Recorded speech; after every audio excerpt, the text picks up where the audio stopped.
This is a podcast called The Tradeoff, and I am here with Debbie Trominski. Debbie is a real estate agent with Realty Austin and also a real estate investor, and a darn good one, I may add. Thanks for joining, Debbie. Oh, good morning. It's good to be here. Clients often ask me about investing in real estate, and my answer is always something like, I'm in favor of good real estate investing, not just buying something and hoping it works out. You have built a portfolio of properties over the years, Mhm. built a business around it, and actually wrote a book about it recently. Mhm. So I want to ask you questions about how new real estate investors should be thinking about getting into this, because there's so much interest, but people have so many questions and they're nervous to get started. So I'll start with one that comes to mind immediately, which is, what do you think the advantage somebody like you has as a professional real estate investor over somebody who's just getting started? What's the gap there? I would say the gap is knowing even how to get started and having a plan and knowing what fundamentals to follow. With me, I got into real estate in 2003 and immediately started investing because I was like, my broker at the time, he said, you should do this. And I was like, okay, I'll do this. And I figured it'd be a good learning, I'm selling real estate for a living, so I should practice buying some for investment purposes. And so I kind of fell into it that way. And I've just kind of been honing fundamentals, and not by myself, with other agents who I really respect. We've been investing and kind of bouncing best practices off each other for years now. And really the toughest part is getting started. And it's easier than most people think to get started. They just don't know what they don't know. And so what I did is I created a curriculum where I was doing seminars for my clients to teach them how to get into real estate investing. And once they kind of saw how easy it could be, and it's really attainable for average middle class homeowner, because the properties I tend to buy currently in Austin are maybe in the $250,000 price range. And with a 20% down payment and closing costs, you need maybe like, 60K, call it, to safely be able to buy a property and clear all your closing costs. And a lot of people, if they already own a home, and especially in Austin in this market, chances are they have a lot of equity in their house that's just sitting there and not doing anything for them. And I show them how easily they could tap into that equity, either through a line of credit or doing a cash out refinance. There's just different financial instruments that let people take money out of their own home. I mean, granted, if they have 60K in a savings account, they could go, jump right in that way. But if they don't have that kind of money sitting around, chances are they have that equity lying around somewhere. They just didn't realize they could tap into it so easily. Some of my investors are nonprofit employees, city employees and state employees, people who just wanted to enhance their retirement with, diversify with real estate. And they didn't know that they could do that because, they just don't have they're not getting huge salaries. So they didn't have big buckets of savings. But when I was like, hey, you can, do a line of credit on your house, they're like, oh my gosh, let's do this. And so there we went and got them, and now they're off to I would say they're on the path to a much more robust retirement than just relying on their pensions or, whatever the state gives you. So like with any investment, the return on your investment comes from a combination of the price increase and cash flow from rent income after expenses. In Austin, Texas right now, obviously the prices have been increasing for 10 years, like massively, which has been great. Can you buy like the ones you're talking about? Can you buy properties that actually generate positive cash flow in this market? That's so I redefine cash flow for that very purpose. So what I've found in real estate, either a market or a locality either has a strong appreciation or it can give you strong cash flow. So for example, a market's going to give you a lot of cash flows. Detroit, you buy cheap and you're just making a ton of money every month on rent. Austin's just not like that unless you put down a whole lot of money on the property, and then you're missing out on the power of leverage if you do it that way.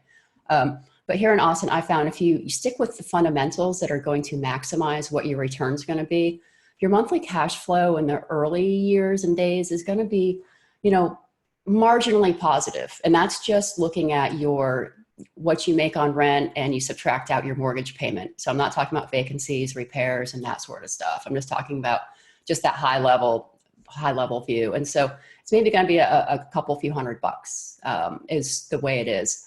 But so that, by itself doesn't sound like very compelling. But if you zoom out and look at the bigger picture, it's like, okay, we don't have great cash flow here in Austin, but dang, our appreciation is great. And our fundamentals for it are very sound with all the growth. Now we might be getting Tesla, Apple's building a huge campus, and, this town is just jumping. Everybody wants to be here. And so what I show my clients is, depending on where they buy and how the market's performing, every 4 to 7 years, they should be able to do a cash out refinance on the rental property and pull out a pretty sizable lump sum. And I go, that's your cash flow. It doesn't show up every month in like smaller drips and drabs. It shows up every several years in great big chunks. And by the way, when you do a cash out refinance, which is basically when you get a new mortgage on your property based on the current market value, and you get to keep that spread or a portion of that spread between your old mortgage and your new mortgage. So that's what a cash out refinance is. And when you do that refinance, whatever money you take in, it's not taxable.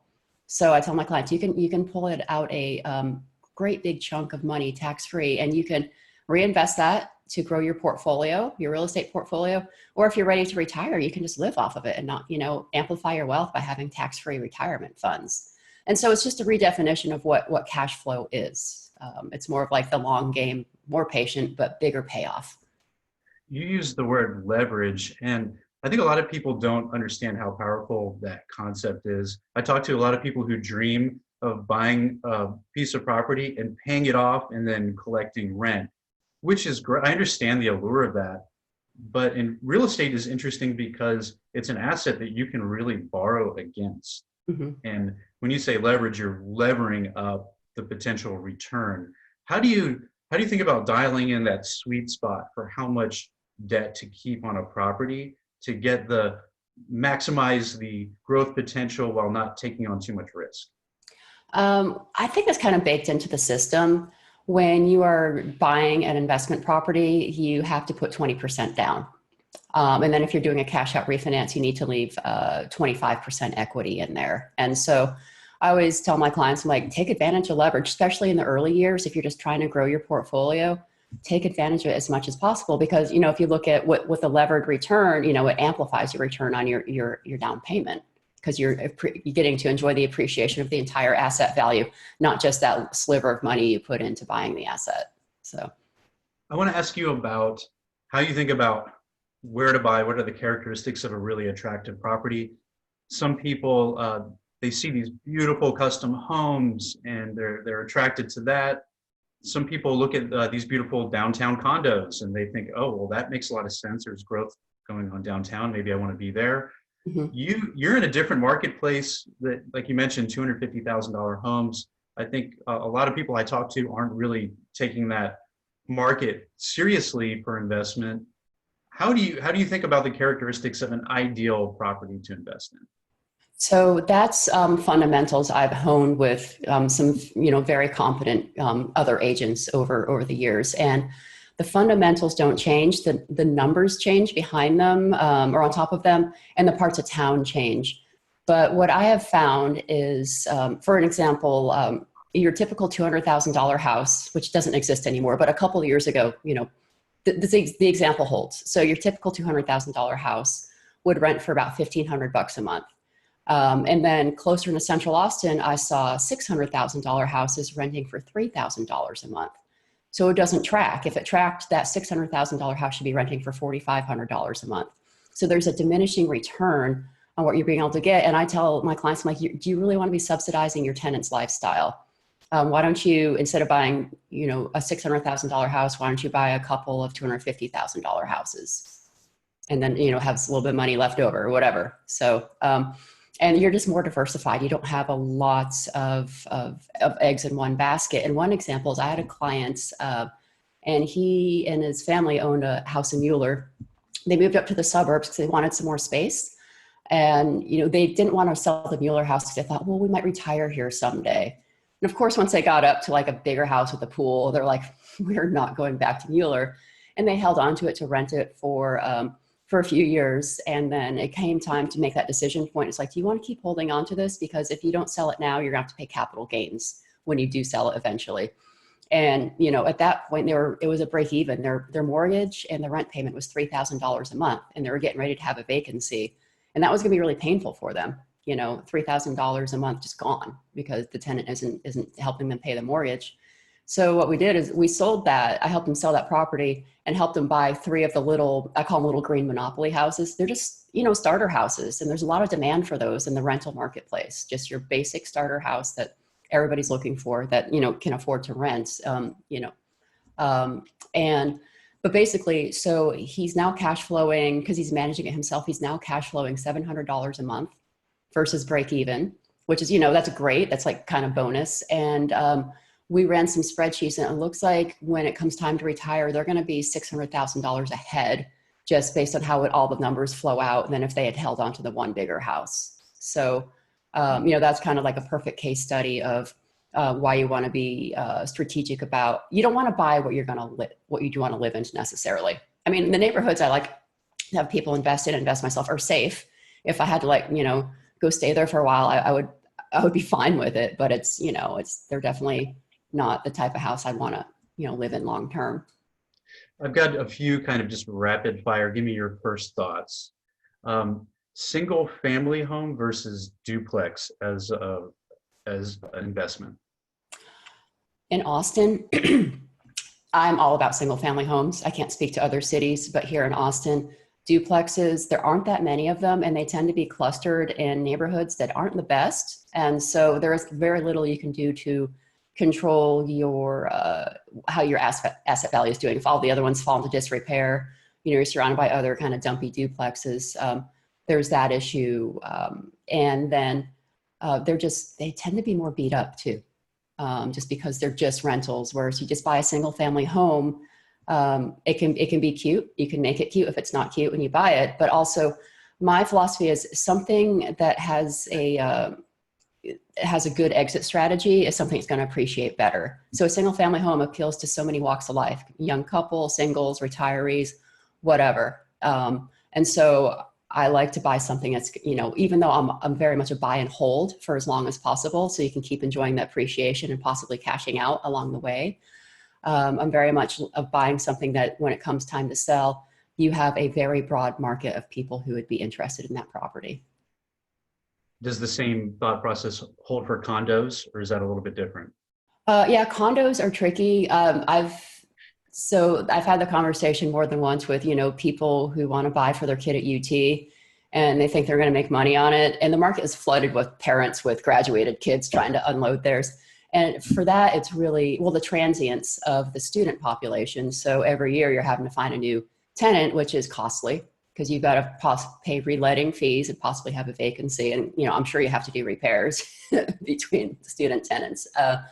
But the HOA fees really just make it untenable. Most people are out of pocket every month just because the HOA.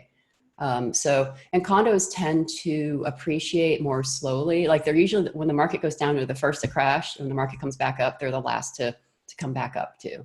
So This time of year, our clients are on vacation. They're in beautiful places, and inevitably they come back, and some number of them start to wonder, well, what if we bought a place there? So buying a vacation property and rent it out some part of the time. How do you think about that when you talk to clients who have that type of interest? Like, what kind of advice do you generally give them? this is borrowed advice that I thought was great, because I actually had my own dreams years ago of owning something on the beach, like down in South Padre. And I read a book, I can't remember if it was A Millionaire Mind or Millionaire Next Door, one of those, Millionaire in the title. And they talked about how the happiest day in the life of somebody who buys a vacation home is the day they buy it. And the second happiest day is the day they sell it. And it's because then they feel beholden. Every time they want to go on a trip, they're like, oh, okay, I guess we got to go visit our house. And so I always tell my clients that story, and I'm like, why don't you rent somebody else's problem? Because once you own a vacation home, for a lot of people, it just becomes a problem. So why don't you go rent it and enjoy it, and then come back and keep your money if you want to invest in something that's, you know, not necessarily flashy, but it's going to be tried and true, easy to keep maintained, more local to you, and you know, just keep rented with just like a slow and steady tenant.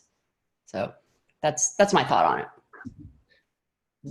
Going back to the types of properties that you like to buy and advise people to buy, on a let's talk about like a 10-year hold period.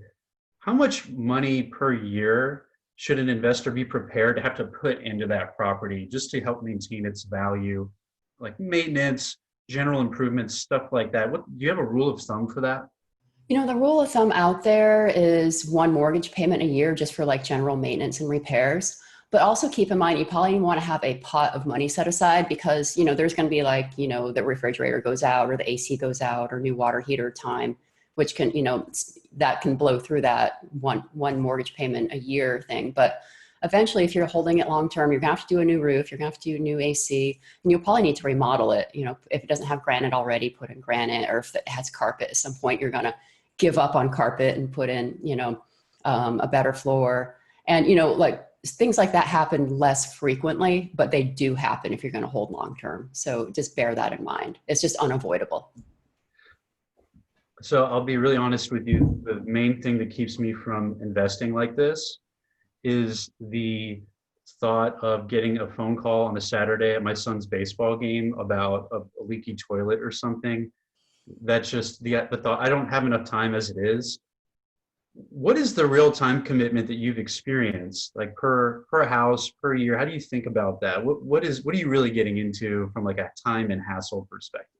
That's a really good question. So right now I've got 10 rentals. I manage one of them and I have a property manager who takes care of the other 9 for me. So it's out of sight, out of mind. For the most part, they will reach out to me if there's a repair that goes beyond the threshold of like, if a repair is $500 or less, they don't even bother me. Like they'll go replace a garbage disposal or whatever. But like the other day I got an email that a water heater had been leaking and the closet had gotten mold and they need to take it all out and, replace the sheetrock. And that was $700. I'm like, yeah, fix it. I mean, I'm not going to not fix it. Right. But they just had to let me know. So that's very hands off. And honestly, property management, if you choose a good one, it's not that expensive. Mine is less than $100 a month to have somebody manage it. And then the one I do manage on my own, I just do it because it's easy. When I bought the house a number of years ago, it came with a tenant and she won't leave. And so it's just, she doesn't, we have a pretty good relationship. She doesn't, like, I haven't had any major breakdowns. I think she goes to bed on time and isn't like texting me in the middle of the night or anything like that. So I think she's just a reasonable person. But I mean, if she became difficult in a moment's notice, I would give the keys to a property manager and say, you take her. So the nightmares of bad tenants, you found that property managers do a good job handling that. So that hasn't been a problem. Oh yeah. Yeah. No, that's their job. They know all the rules and everything, and they have their policies and procedures inside and out. And so they just, they enforce that, and it's great. And again, it's when the ones that are managed, the tenant has no idea who I am. I'm basically anonymous, which, I'm all for that. Last question. What is the most common mistake you've seen first-time real estate investors make? Wow, that's a really good one. I would say not studying the numbers and knowing the numbers well enough before they jump in. And I'm talking about myself, really. The first property I ever bought back in '03, I was just excited to get in, and I bought a house that's, it was just the luck of the market, right? It was a good learning experience for me. I was losing money every month and on cash flow. And, if you need to be a little bit negative for the right deal, that's one thing, but this was a little bit more negative than I wanted. That made sense. But fortunately for me, it appreciated by like 50% in 2 years. And so you could say, or argue that I bought well, because I bought in a really desirable central Austin neighborhood. But, so what I did is I sold that and did a 1031 exchange to avoid capital gains taxes and bought 2 more properties with it. So I would say, but my mistake there is I just didn't look at the numbers carefully enough to see what I could really rent it for. I just kind of had my head in the sand there. And so it was good. I kind of practiced on myself so I could guide my clients better. Debbie, how can people find you? A number of ways. So I'm at Realty Austin now, and my website is debbieatx.com. So DEBBIEATX.com, ATX like Austin, Texas. And then you can Google me, Debbie Trominski. I think the only Debbie Trominski on earth, Trominski. And then my book, it's called Rich Slow is My Homeboy, Real Estate Investing Redefined. And I named it that just because it's supposed to be a fun, easy, quick read that is very informative. It's not dry or anything. So it's Rich Slow is My Homeboy. So it's very much a get rich slow scheme. This is not flipping. This is not anything that's putting people out. It's a very hands-off, relatively hands-off, low maintenance way of building wealth. And then the Real Estate Investing Redefined subtitle to the book is because, again, redefining cash flow is not being what you make every month, but more of your lump sum you pull out every several years. So, and my phone number, 512-293-5380. So you can find me, or they can ask you. Debbie, thanks so much for the education. It's really been fantastic. Oh, you're welcome. I love talking about this stuff. So thanks for inviting me on. Have a great day. You too.